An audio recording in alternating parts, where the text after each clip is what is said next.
নমস্কার, আমি অরূপ সেনগুপ্ত। আপনারা দেখছেন বিশ্বজোড়া বাঙালির আওয়াজ এনকে ডিজিটাল। এনকে ডিজিটালে বিগত কয়েকটা দিন ধরেই আমি অরূপের অগ্নিশেল করছি এবং অরূপের অগ্নিশেলের সাবজেক্ট ম্যাটার বা বিষয়বস্তু হচ্ছে এই দেশ এই সময়। আজকেও আমরা এই দেশ এই সময় নেই আমাদের শ্রদ্ধেয় শ্রোতাবৃন্দের কাছে এসেছি। আজকের বিষয় মূলত ভারতবর্ষের প্রধানমন্ত্রী। আমি একদম গোড়া থেকে শুরু করব। তার আগে একটু সামান্য গৌরচন্দ্রিকার প্রয়োজন আছে বা ভূমিকার প্রয়োজন আছে। গত 25শে আগস্ট আনন্দবাজার পত্রিকায় একটা সংবাদ হঠাৎ করেই চোখে পড়ে।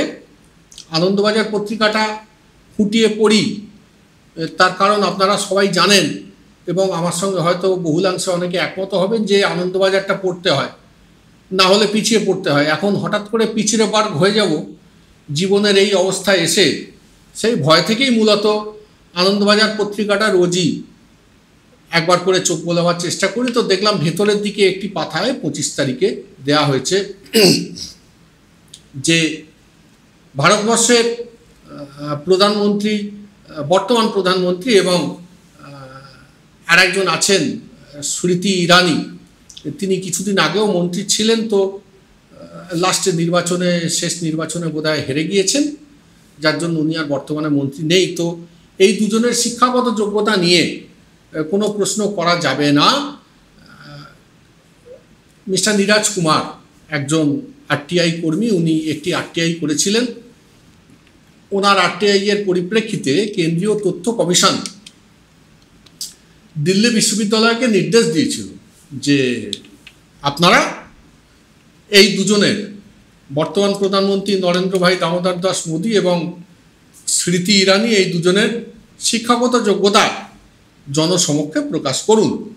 তো এতে বিচারপতি শচীন দত্ত একটি স্থগিতাদেশ দিয়েছেন যে না, এই জাতীয় কোনো শিক্ষাগত যোগ্যতা প্রকাশ করা যাবে না এই দুজনের। বিষয়টা কি ছিল, 1978 সালে যারা বিএ পাস করেছেন তাদের তালিকা চাওয়া হয়েছিল। মূলত জনৈক আরটিআই কর্মী মিস্টার নীরাজ কুমার যে আবেদন করেছিলেন, এটা আবেদনটা করেছিলেন 2017 জানুয়ারিতে। তারপরেই সঙ্গে সঙ্গে স্থগিতাদেশ দেওয়া হয় এবং তারপরে এই 25 তারিখে রায়দান হয়, অর্থাৎ ভার্ডিক্ট দেওয়া হয় যে এই জাতীয় কোনো ইনফরমেশান জনসমক্ষে দেওয়া যাবে না। অর্থাৎ রাইট টু ইনফরমেশন অ্যাক্টের যে মূল জায়গা, সেই জায়গাটাতেই একটা কুঠারাঘাত করা হয়েছে। আমি এই বিষয়বস্তুটা একদম বক্তব্যের শেষ দিকে আবার আসবো, কিন্তু আজকে একেবারে গোড়া থেকে শুরু করি। আমি আমার চ্যানেলের কর্ণধার এনকে ডিজিটালের মাননীয় প্রবীরবাবুর অনুমতি নিয়েছি যে আজকে এনকে ডিজিটাল একটা তথ্য নির্ভর দলিল প্রকাশ করুক। এই তথ্য নির্ভর দলিল সময়ের নিরিখে থাকুক এনকে ডিজিটালের পর্দায় এবং আপনাদের মননে এবং মস্তিষ্কে। এইটি মূলত কারণ আজকের অনুষ্ঠান করবার। আমাদের ভারতবর্ষের একদম 15ই আগস্ট 1947 মধ্যরাতে 14 তারিখে ইউনিয়নের জ্যাকেট নেমে আসা এবং ভারতের তেরঙ্গা পতাকা উড্ডীন হওয়া। ভারতবর্ষর মাটি 1947 সালের 15ই আগস্ট প্রত্যুষে সে মাটি স্বাধীন মাটি। 1947 সালের 15ই আগস্ট থেকে আর 27শে মে 1964, অর্থাৎ 16 বছর 286 দিন ভারতবর্ষের প্রধানমন্ত্রী ছিলেন প্রয়াত জওহরলাল নেহেরু। জওহরলাল নেহেরুর শিক্ষা বলি আমি মূলত আজকে the series of prime ministers India has produced, তাদের শিক্ষাগত যোগ্যতা কি ছিল যা সকলেই জনসমক্ষে দিয়েছেন। তো সেইগুলো আমি একে একে বলি আপনাদের। ইন এ নাটসেল, নেহরুজির প্রাথমিক শিক্ষা ছিল বাড়িতে। উনি বাড়িতেই প্রাথমিক শিক্ষা প্রাপ্ত হয়েছিলেন। 15 বছর বয়সে উনি হ্যারো স্কুল ইংল্যান্ডে ভর্তি হন। সেইখানে স্কুলিংয়ের পরে ট্রিনিটি কলেজ কেমব্রিজ, সেখান থেকে honours graduate in natural science 1910 সালে হন। আর ইনার টেম্পল লন্ডন, সেখান থেকে আইন পড়ে উনি ব্যারিস্টার হন 1912 সালে। হি কল্ড টু দ্য বার, সেই বছরেই উনি দেশে ফিরে আসেন 1912 সালে। এর পরের প্রধানমন্ত্রী হয়েছিলেন গুলজারিলাল নন্দা, অর্থাৎ 27শে মে থেকে 9ই জুন। গুলজারিলাল নন্দা উনি 1920-21 সালে একজন রিসার্চ স্কলার ছিলেন এলাহাবাদ ইউনিভার্সিটি। তারপরে ন্যাশনাল কলেজ বম্বে উনি ছিলেন professor in economics. Mister Gulzarilal Nanda উনি আমাদের দ্বিতীয় প্রধানমন্ত্রী ছিলেন। এর পরে প্রধানমন্ত্রী হন, আপনারা অনেকেই জানেন, লাল বাহাদুর শাস্ত্রী।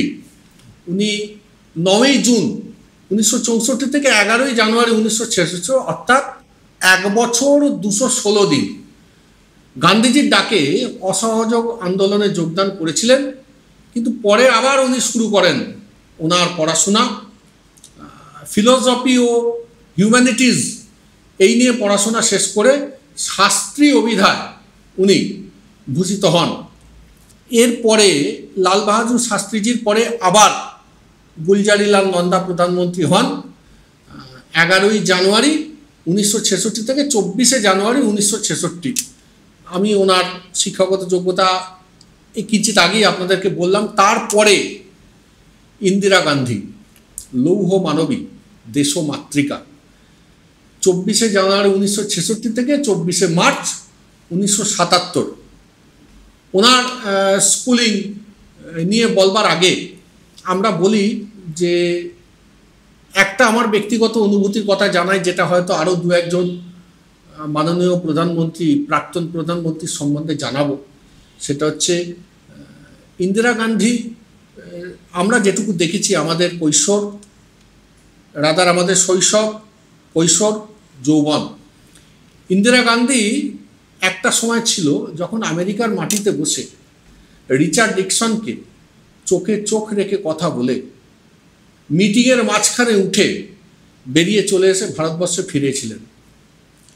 এটা একমাত্র ওনার পক্ষেই সম্ভব ছিল। আমরা তো বিভিন্ন প্রধানমন্ত্রী দেখেছি, এখন দেখছি, সেটা একটু পরে আসছি। তো Indira Gandhi schooling modern school দিল্লিতে প্রথম মডার্ন স্কুলে পড়েন। তারপরে উনি সেন্ট মেরিজ কনভেন্ট এলাহাবাদে ভর্তি হয়েছিলেন।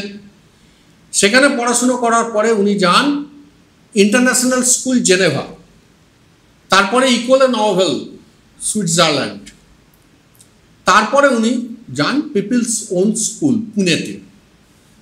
তো এইটা হচ্ছে আমাদের ইন্দিরাজির শিক্ষাগত যোগ্যতা। তারপরে ইন্দিরাজির পরে আসেন মোরারজি দেশাই। উনি জনতা দল প্রতিনিধিত্ব করতেন 24শে মার্চ 1977 থেকে 28শে জুলাই 1979, অর্থাৎ 2 বছর 126 দিন। ওনার মোরারজি দেশাই সাহেবের প্রাইমারি স্কুলিং ছিল দ্য কুন্ডলা স্কুল, সাভারকুন্ডলায়। উনি ওখান থেকে প্রাথমিক শিক্ষায় শিক্ষিত হন। তারপর আভাবাই হাই স্কুলে উনি পড়াশুনো করেছিলেন। এরপরে আসেন চরণ সিং, চৌধুরী চরণ সিংজি। উনি 28শে জুলাই 1979 থেকে 14ই জানুয়ারি 1980, অর্থাৎ 170 দিন প্রধানমন্ত্রী ছিলেন। উনি 1923-এ বিএসসি, 1925-এ এমএ, 1927-এ এলএলবি করেন। এরপরে আসেন 14ই জানুয়ারি 1980 থেকে 31শে অক্টোবর 1984। আবার ভারতবর্ষের লৌহ মানবী, দেশমাতৃকা ইন্দিরা গান্ধী 14ই জানুয়ারি এবং থেকে 1980 থেকে 31শে অক্টোবর 1984, অর্থাৎ এই 4 বছর কয়েকটা দিন উনি পুনরায় ভারতবর্ষের প্রধানমন্ত্রী ছিলেন। এবং আপনি সকলেই জানি 31শে অক্টোবর 1984 সফদরজং রোডে দিল্লিতে ওনার বাসভবন থেকে উনি বেরোন যখন, তখন সতবন্ত সিং এবং বিয়ন্ত সিংয়ের বুলেট থেকে মানে বন্দুক থেকে ছোড়া 31টা বুলেট ঝাঁঝরা করে দেয় ইন্দিরাজির শরীর। আমরা তখন ছাত্রাবস্থায়, আমি আজও আমার মনে আছে, আপনারা যারা বয়োজ্যেষ্ঠ আছেন আমার যারা শুনছেন এই অনুষ্ঠান, তারা অনেকে মনে করবেন দ্য স্টেটসম্যান প্রথা ভেঙে একটা evening edition, evening special edition বার করেছিল যে end of an era, obituary of a great soul. এবং এই লেখাটা খুব সম্ভবত, আমার স্মরণ যদি খুব ভুল না হয়, লিখেছিলেন MJ আকবর।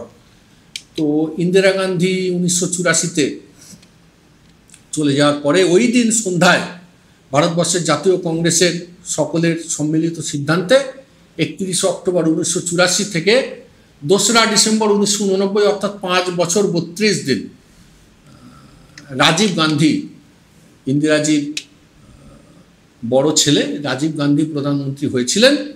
এর মাঝে নির্বাচন হয়েছে, কংগ্রেস সেই সময় একক সংখ্যাগরিষ্ঠতায় 480-84টা আসন পেয়েছিলেন। আমার মনে আছে পশ্চিমবঙ্গে তখন 16টা আসন জাতীয় কংগ্রেস পেয়েছিল, 16টা লোকসভা আসন।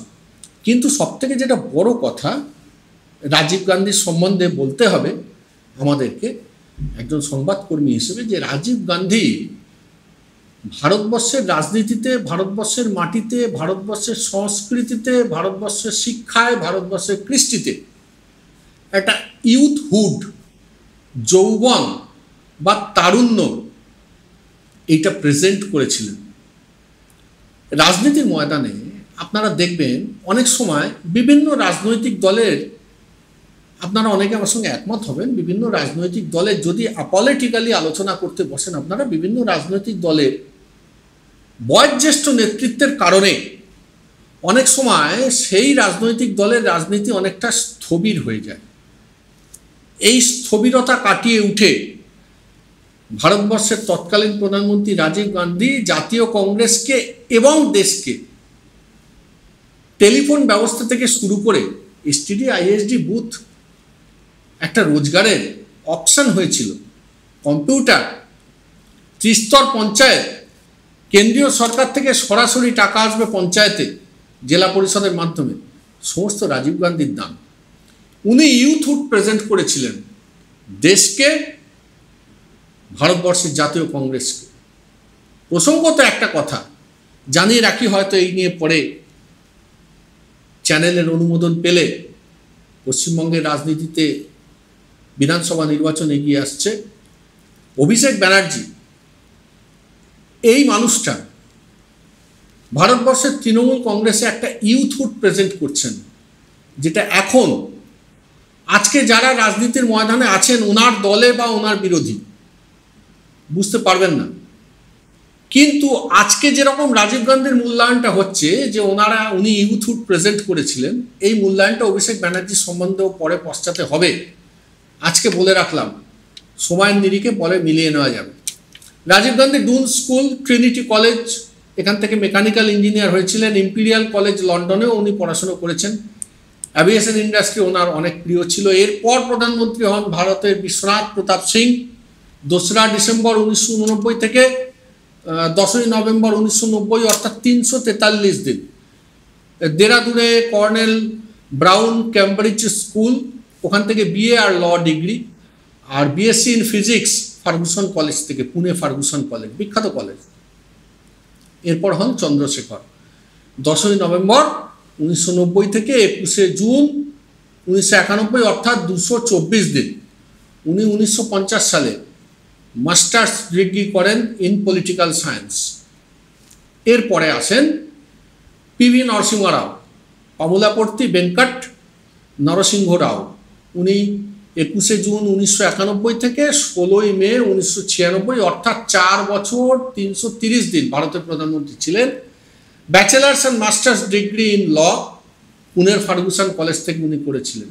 এরপর 16ই মে 1996 থেকে 1 জুন 1996, অর্থাৎ 16 দিনে একটা শর্ট স্প্যানে প্রধানমন্ত্রী হন শ্রী অটল বিহারী বাজপেয়ীজি।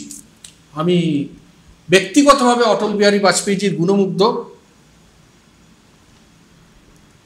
আমি কিছু কথা ওনার সম্বন্ধে শেয়ার করতে চাই। উনি পলিটিক্যাল সায়েন্স আর আইনের পণ্ডিত, উনি একজন কবি, উনি একজন শায়ের, আর আমার মতে one of the best parliamentarian I have ever seen amongst. একটা জায়গায় আমি দেখবেন লোকসভা টিভিতে অনেক সময় দেয়, একটা জায়গায় বাজপেয়ীজির আমি বিভিন্ন ভাষণ শুনি, because I am fond of mister Vajpayee. উনি এক জায়গায় বলছেন যে জওহরলাল নেহেরু সম্বন্ধে উনি ওনার অভিজ্ঞতার কথা, উনি নেহেরুজির সঙ্গেও কাজ করেছেন, নেহেরুজির সময়ও উনি পার্লামেন্টেরিয়ান ছিলেন। উনি এক জায়গায় বলছেন যে कांग्रेस की मित्रों शायद भरोसा नहीं करेंगे, नेहरू जी से मेरा भी मतभेद होता था और मैंने एक बार नेहरू जी से कह दिया था कि आप में मिली जुली व्यक्तित्व है, आप में चर्चिल भी है और चैम्बरलेन भी। नेहरू जी नाराज नहीं हुए। शाम को किसी बैंक्वेट में मुलाकात हो गई तो मुझको बोला कि आज तो बड़ी जोरदार भाषण दिए हो, और हंसते हुए आगे निकल गए।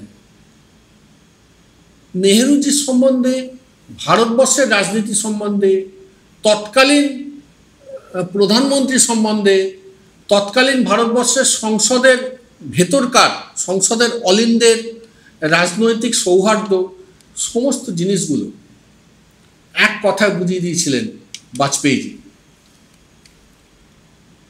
पीवी नरसिम्हा राव एक गवर्नमेंट चालाচ্ছেন, তখন জেনিভায় সার্ক সম্মেলন হচ্ছে এবং সেই সময় পীবী নরসিংহ রাও বিরোধী দলনেতা বাজপেয়ীজিকে নমিনেট করেছিলেন যে ভারতবর্ষের হয়ে ওই সম্মেলনের মঞ্চে কথা বলবার জন্য। এটা ছিল ভারতবর্ষের রাজনীতির অন্তর্নিহিত চরিত্র, এটা ছিল ভারতবর্ষের রাজনীতির সক্ষতা, যেগুলো আমরা দেখতে দেখতে বড় হয়েছি। এরপরে দুজন আছে, একজন এইচ.ডি. দেবেগৌড়াজি, হরদান হাল্লি ডড্ডেগৌড়া দেবেগৌড়া, 324 দিন উনি ছিলেন। ডিপ্লোমা ইন সিভিল ইঞ্জিনিয়ারিং উনি করেছিলেন। এরপর ছিলেন ইন্দ্রা কুমার গুজরাল, 332 দিন, উনি হেইলি কলেজ অফ কমার্স থেকে স্নাতক ছিলেন। আবার বাজপেয়ীজি আসেন 19 মার্চ 2022, সেখান থেকে 22 মে 19 মার্চ থেকে 22 মে 2004, 6 বছর 64 দিন বাজপেয়ীজি ছিলেন ভারতবর্ষের প্রধানমন্ত্রী। তারপর আসেন মনমোহন সিংজি, উনি আসেন 22 মে 2004 থেকে 26 মে 2014, অর্থাৎ 10 বছর 4 দিন। Probably the most educated prime minister we have ever seen in our country. মুক্ত অর্থনীতি, উদারীকরণ, এ তো আগেই উনি করেছেন যখন পীবী নরসিংহ রাওয়ের মন্ত্রকে উনি ক্যাবিনেটে উনি অর্থমন্ত্রী ছিলেন। তো যাই হোক, তারপরেও প্রধানমন্ত্রী হিসেবে ওনার ভারতবর্ষের রাজনীতিতে অবদান।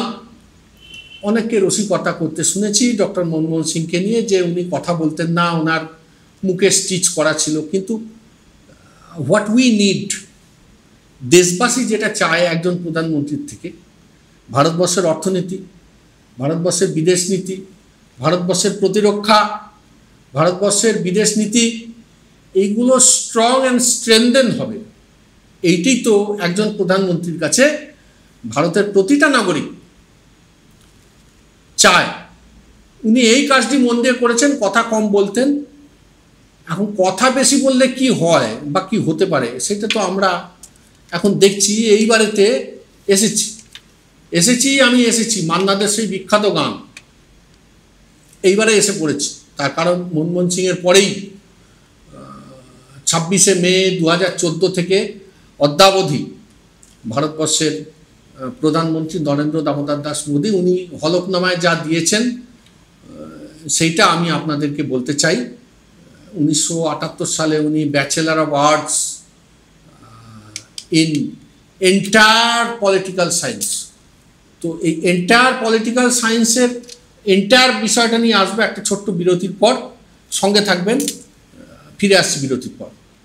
জয়গুরু রত্নভান্ডার জ্যোতিষ সীমা, এখানে গোল্ড মেডেলিস্ট জ্যোতিষী বসেন। হাই কোয়ালিটির আসল গ্রহরত্ন সবচেয়ে কম দামে এখানে পাওয়া যায়। স্থান বেলঘড়িয়া, রানী পার্ক, বটতলা, 2 নম্বর রেলগেটের নিকটে। 9681345722 এবং 9007778922। Welcome to the world of civil business. A Bengali business personality and the most successful business group, Roy Construction Group of companies, now coming Sarib, West Bengal. Mr. Anup Roy, the managing director of the Roy Construction Group company, ready to serve his native land, the mother Bengal.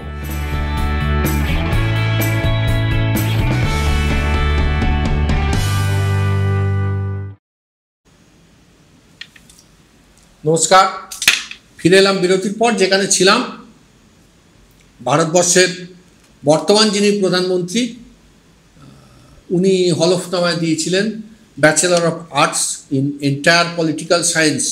এটা উনি করেছেন school of open learning, Delhi university থেকে।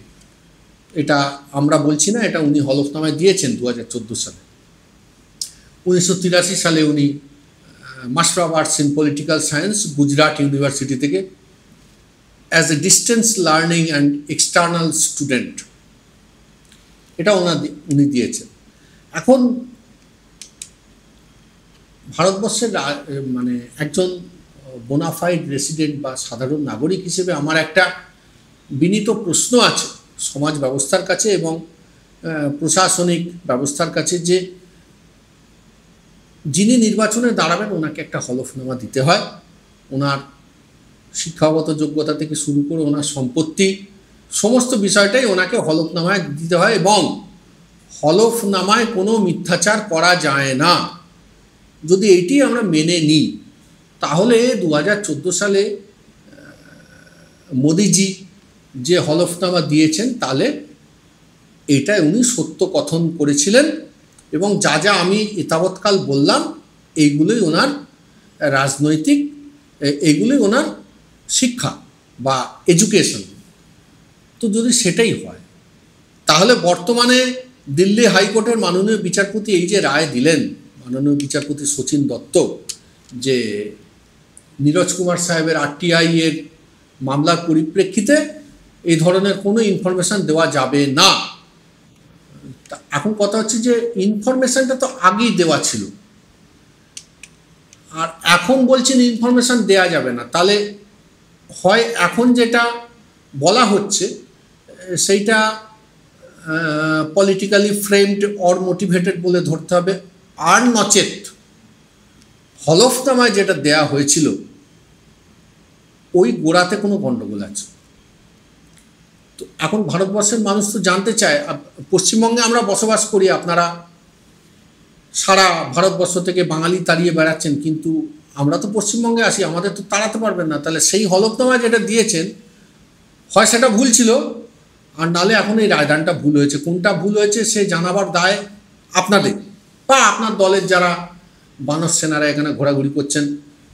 আর স্মৃতিভ্রষ্ট ইরানি উনি একজন আছেন, উনি বোধহয় পূর্ববর্তী মন্ত্রকে মন্ত্রীও ছিলেন, স্মৃতি ইরানি, আগে টিভি সিরিয়াল করতেন, যাই হোক।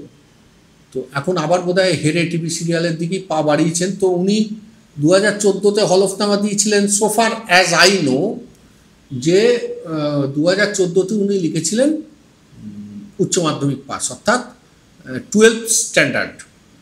আর 2019-এ আর একবার নির্বাচনে উনি দাঁড়িয়েছিলেন এবং জিতেও ছিলেন, 2024-এ উনি হেরেছেন।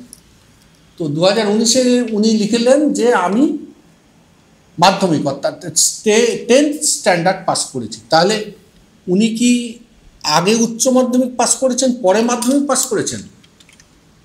এটা তো বুঝতে পারছি না, এটা তো পরিষ্কার করে বুঝতে হবে। তার মানে এই হলফনামা তো ওনারই দেওয়া, স্মৃতি ইরানিরই দেওয়া। শুধু বিরোধী রাজনৈতিক দলের লোকেদেরকে কুৎসা গালাগালি ছোট লোকের মতো কথা বললে তো বারে বারে ভোটে যেতে যাবে না। তো হলফনামাতে তো মিথ্যাচার চলে না, তাহলে দিলেনটা কি? তাহলে কি তৎকালীন সময় হলফনামায় দুজনেই মিথ্যাচার করেছিলেন? কোনো প্রধানমন্ত্রীর কোনো শিক্ষাগত যোগ্যতা নিয়ে তো কোনো সমস্যা হচ্ছে না, তাহলে এই জায়গাতে এসে আমরা এত চিন্তায় পড়ে যাচ্ছি কেন? তবে হ্যাঁ, আমরা তো ভালোই আছি, নিশ্চিদ্র নিরাপত্তার ঘেরাটোপে আছি। তার কারণ হরিয়ানা থেকে ট্রাক্টর নিয়ে কৃষকরা দিল্লিতে ঢুকতে পারে না। বিনেশ ফোগট ব্রিজভূষণের এগেনস্টে আন্দোলন করতে গিয়ে সংসদ ভবনের পাশে যেতে পারে না। অর্থাৎ যারা দেশের মুখ উজ্জ্বল করেছে, কৃষি আমাদের ভিত্তি, কৃষক যেতে পারবে না। কুস্তিগিররা ভারতবর্ষের মুখ, পৃথিবীর মানচিত্র উজ্জ্বল করছেন, তারা আসতে পারবে না। কিন্তু পুলওয়ামাতে, পাহেলগাঁওর বৈশরণে পর জঙ্গি ঢুকতে পারবে। এই ধরনের একটা বিচিত্র নিরাপত্তার মধ্যে আমরা দিন গুজরান করছি, এই ধরনের বিচিত্র সেফটি সিকিউরিটির মধ্যে আমরা দিন গুজরান করছি। তো তবে ইন বেটার সেন্স একটা জিনিস আপনাদেরকে বলি, কিছুদিন আগে আমাদের মাননীয় দেশনেতা উনি কোনো একটা জায়গায় বক্তব্য রাখতে গিয়ে বলেছেন, বিদেশের মাটিতে খুব সম্ভবত, if I am not wrong, যে लगभग 400 किलोमीटर हम लोगों ने पॉलिटिकल फाइबर बिछा दिया है। তারপরে উনি শুধরে নিয়েছেন যে না, ওটা পলিটিক্যাল ফাইবার না, ওটা অপটিক্যাল ফাইবার হবে। এখন প্রশ্ন হচ্ছে, সব জায়গায় তো টেলিপ্রম্পটার থাকবে না। তো কিছু কিছু জায়গায় আমার বাবা যেরকম বলতেন যে দেখো বাবু, তুমি যে জায়গাটা জানো না বা যে বিষয়ে তোমার সম্যক কোনো জ্ঞান নেই, তুমি সেই বিষয়টায় কোনো কথা বলবে না, চুপ করে থাকবে। যাদের থেকে জানবার, যাদের থেকে শুনবার, তাদের থেকে শুনবে। বাড়িতে এসে পড়াশুনো করবে, তোমার যদি কোনো কথা বলতে হয় তাহলে পরবর্তীকালে বলবে। তো আমি এটা মেনে চলি, জানেন তো। এখন সকলে তো মেনে চলে না। তো যাই হোক, কোনো সময় a² + 2ab + b² কি হোল স্কোয়ার করে পুরো ব্যাপারটাই একটা কীরকম গুলিয়ে গুবলেট করে দিচ্ছেন। কোনো সময় অপটিক্যাল ফাইবারকে পলিটিক্যাল ফাইবার বলছেন। তারপরে এইখানে তো এতদিন ধরে জয় শ্রীরাম শুনলাম, তো জয় শ্রীরাম তো ভোটে যেতে পারেনি। রিসেন্টলি এসে শুনছি যে আবার উনি জয় মা কালী বলেছেন, সেইটাও তো ঠিক ছিল। তারপরে তো দুর্গা বলেছেন। তো এই দুর্গায়ের দূরটাকে সরিয়ে দিন, ঘা আসছে হয়তো 2026-এ। সে তো রাজ্যের মানুষ ঠিক করবেন। রাজ্যের মানুষ, আমাদের এখানকার মানুষ বিচক্ষণ, তারা অন্তত 2011-র পরে সঠিক সিদ্ধান্ত নিচ্ছেন, বা 11 থেকে সঠিক সিদ্ধান্ত নিচ্ছেন, what ever may be the case. তো কি লোকসভা কি বিধানসভার নিরিখে আমরা আস্থাশীল, নিশ্চয়ই মানুষ সঠিক সিদ্ধান্ত নেবেন। আজকে এই পর্যন্তই, ফিরে আসবো আবার অরূপের অগ্নিশাল অনুষ্ঠানে অন্য কোনো বিষয় নিয়ে। এই দেশ সেই সময় ভালো থাকবেন, দেখতে থাকবেন NK ডিজিটাল। নমস্কার।